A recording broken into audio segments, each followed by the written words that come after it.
Hello everyone, I Jhalak Patel, Assistant Professor at LG Institute of Engineering and Technology in the Department of Electronics and Communication, welcoming you to the session of Power Electronics. Today I am going to discuss about Unit 1 with topic SCR transistor model, its advantages and limitations with basics of track.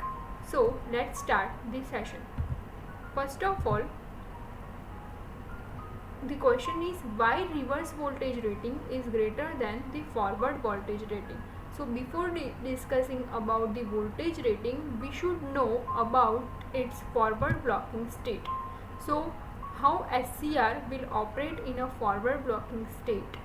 So for operating in a forward blocking state, SCR voltage should be less than the broke down voltage rating.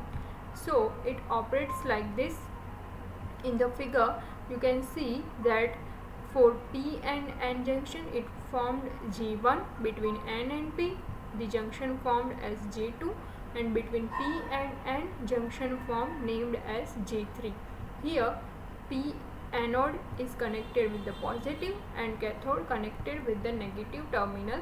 Now here J2 has the more J2 is comparatively lightly doped compared to J1 and J3, means J2 layer is lightly doped and J1 and J3 has heavily doping. Because of that heavily doping in J1 and J3, it has more forward blocking capability compared to J2, and because of the low forward blocking capability of J2, it has the more reverse voltage rating for J2, and for J1 and J3 because of higher blocking capability it has the lower voltage rating. That's why we can say that because of that heavily doping at J1 and J3, reverse voltage rating is greater than the forward voltage rating. Now let's consider the two transistor model. For considering the two transistor model, first the construction of SCR is shown in the figure. Here PNP junction, anode, cathode and gate terminal is shown. If we put it as a transistor model, then here you can see that this PNP formed one transistor and another this NPN formed the second transistor. So it looks like this. Here PNP, emitter, base and collector as the first T1 transistor, and the another collector, base and emitter terminal as a second T2 transistor. Here gate terminal is for used as a control terminal. Now if we see it as a transistor model, it looks like this. This is PNP transistor. This arrow shows that it is a PNP, and here this is a NPN transistor. So how it operates if it works as a two transistor model? So let's discuss about the operation of SCR if it works as a two transistor model. So for this, consider this figure. Here you can see that for PNP transistor and for NPN transistor, the base current of this PNP transistor works as a corrector current for this T2 transistor, and same way the base current of this NPN transistor works as a collector current for this PNP transistor.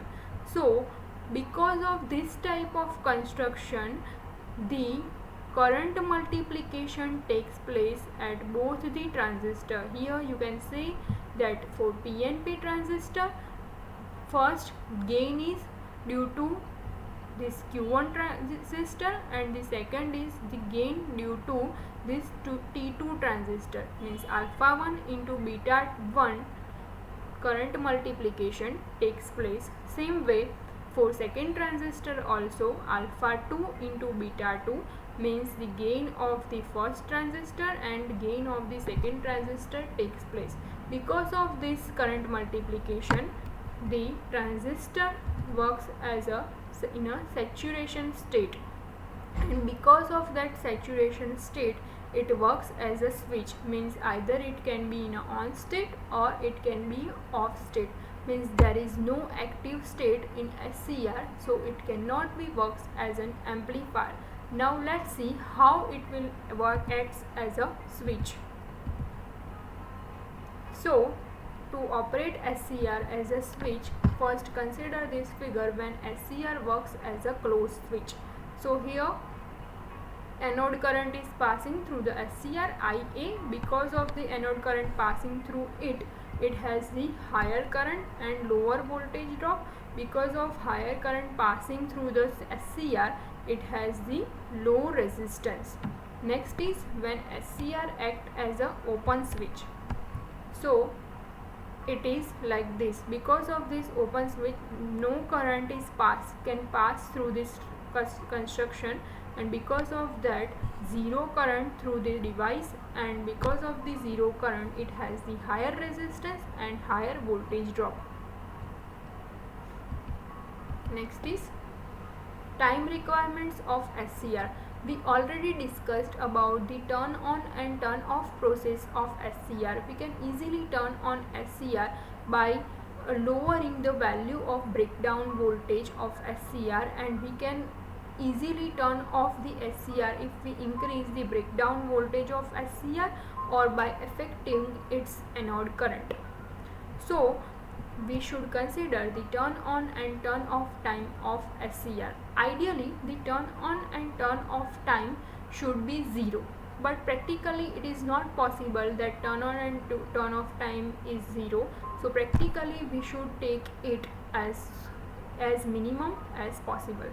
So now what is the difference between the SCR turn off time and circuit turn off time? So SCR turn off time is the time to completely turning off the SCR device, because the small gate current is always passed through SCR, and the circuit turn off time is nothing but the time when SCR is operated at a reversed bias. So this is the basic difference between SCR turn off and circuit turn off time.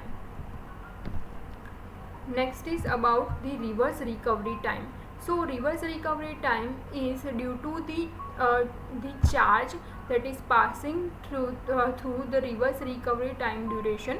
So QRR is the charge of reverse recovery and TRR is the reverse recovery time.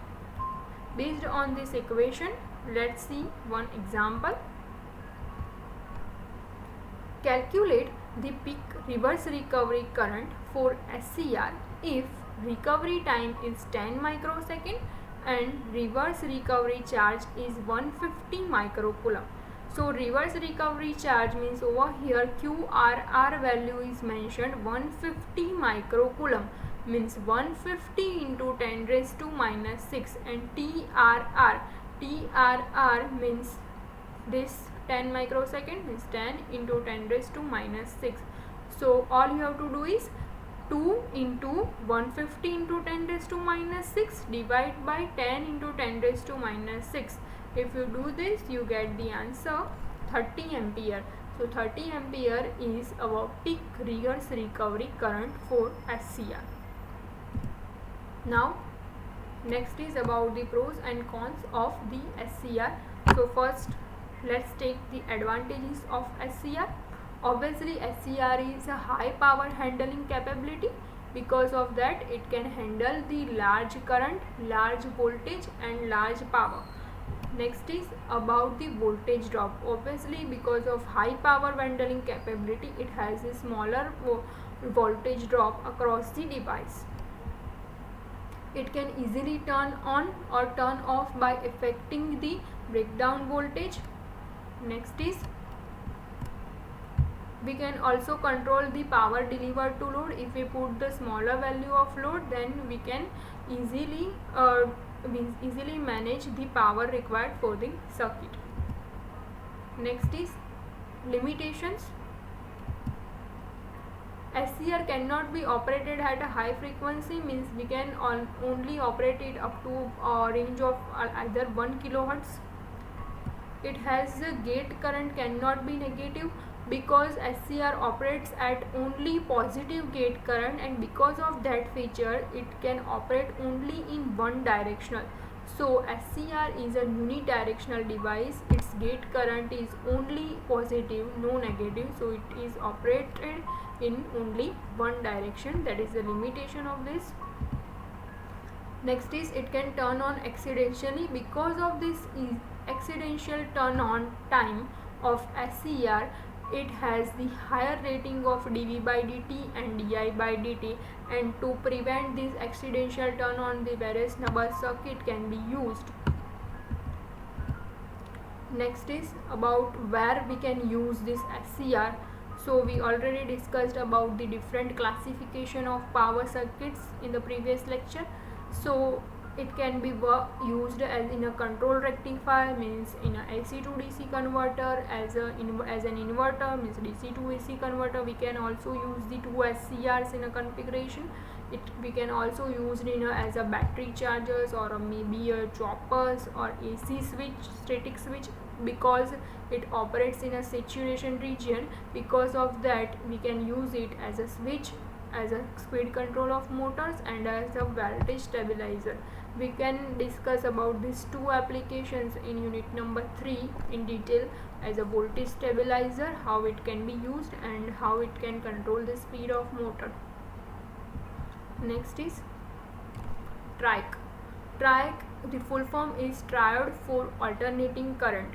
Triode is basically the main difference between the TRIAC and SCR is unidirectional device, as we discussed in the last slide, that SCR operates in only one direction because of its positive gate current, but TRIAC is a bidirectional device, means its gate current can either be positive or negative. Next is it has two terminals, MT1 and MT2. Now let's see the construction. This is its schematic. Between two diodes there is control terminal, which is called as a gate terminal. If we put as a transistor, then it is like this, PNP and NPN transistors with gate terminal. We see about the operation of this construction later on. This is how TRIAC will operate if SCRs are connected. So here you can see that the gate terminal of one SCR is connected with the other SCR. Now about the VI characteristic of TRIAC. So VI characteristic means current versus voltage graph of SCR. So it looks like this. Here you can see that it is quite similar to SCR VI characteristic. Like you can see that here the current value is decreasing type from as we go from left side to right side. In quadrant 1, current value is decreasing and reverse bias voltage increasing, means it is inversely proportional. If we increase the gate current, reverse breakdown voltage decreases. So based on this, it is divided into three major regions: blocking state or off state. Blocking state or off state means when the forward voltage is less than its breakdown voltage, then this TRIAC is in off state. Next is about the transition and the unstable state. Unstable state means this dotted line. In this state, the reverse breakdown voltage is comparatively higher. Because of that, it is in an unstable state. Now the main part of the TRIAC is this, the conduction or the on state. Here the third state is based on the divided into major 4 mode: mode 1 plus, mode 1 minus, mode 3 plus and mode 3 minus. Here you can see in the figure that TRIAC is operated only in first and third quadrant. Here, if MT2 terminal is positive compared to MT1, then it operates in a quadrant 1. Here you can see in the figure that MT2 is connected with the positive terminal in quadrant 1, means MT2 is positive with respect to MT1, then it operates in a first quadrant. And here in the third quadrant you can see that the MT2 terminal is connected with the negative in both the figure, means when MT2 is negative with respect to MT1, then it operates in a third quadrant. Now what is this 1 plus and 1 minus and 3 plus and 3 minus? Based on this, it has depend on the sensitivity of the gate current. Okay, so we see about the detail of this VI characteristic and these 4 modes in the next lecture. Thank you for watching this session.